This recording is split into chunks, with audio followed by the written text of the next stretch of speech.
Live from Cairo, this is Nile TV International. Time for top stories. I'm Mohammed Abdel Menaim. Prime Minister Mustafa Madbouli addressed the G20 summit in Johannesburg on behalf of President Abdel Fattah el-Sisi. Madbouli stressed the importance of multilateralism role, saying that in a world faced by unprecedented global challenges, states have to cope with developmental needs of developing countries. He added that efforts have to be exerted to reform the international economic system, including debt management and poverty reduction. The Premier said the G20 should be a forum for real solutions to the debt crisis and structural barriers to growth, while improving developing countries' access to financing for climate adaptation and infrastructure. Madbouli welcomed the UN Security Council resolution to alleviate the suffering of the Palestinian people, stressing on the two-state solution as well as the early recovery of Gaza reconstruction as the only way out to achieve peace and security in the region.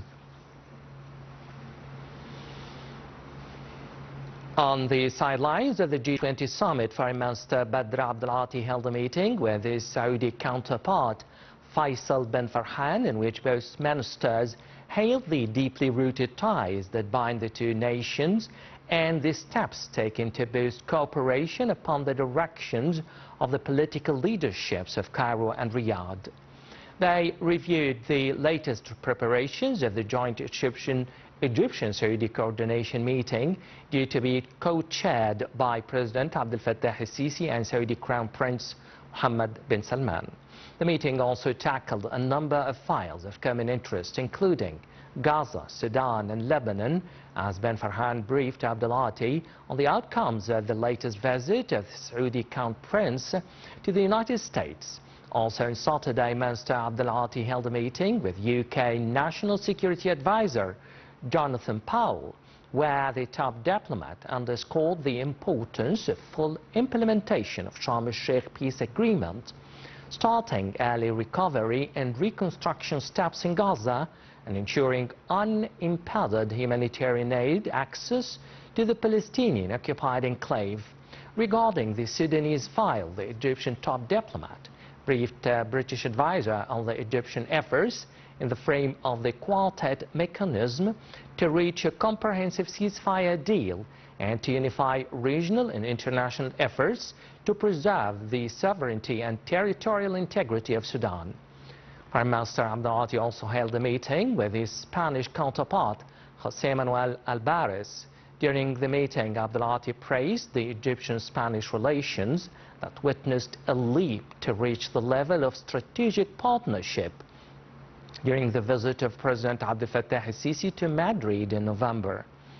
In another meeting with his Nigerian counterpart, Yusuf Togar, Foreign Minister Abdel-Ati tackled means of boosting bilateral relations and discussing the most prominent regional issues in the African continent. The two top diplomats also discussed the latest developments in the Middle East, especially in Gaza and Sudan.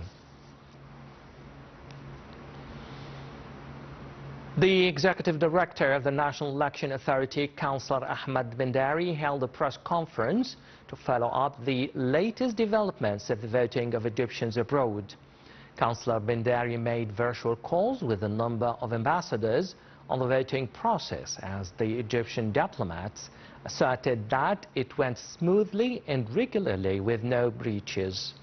They added that the turnout in the second phase is higher than the first one of the House of Representatives elections.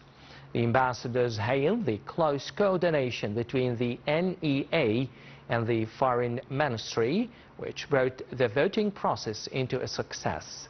They also thanked the hosting countries for securing and organizing the elections abroad.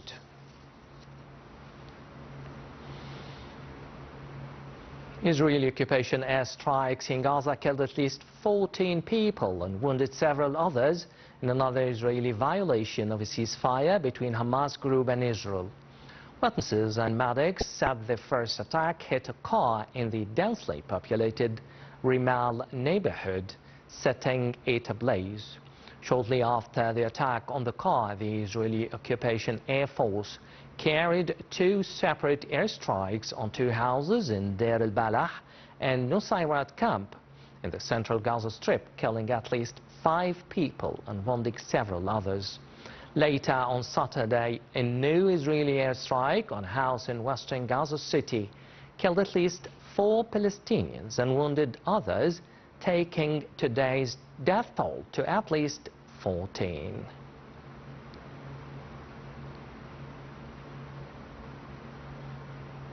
That's all the news for now. Thanks for watching.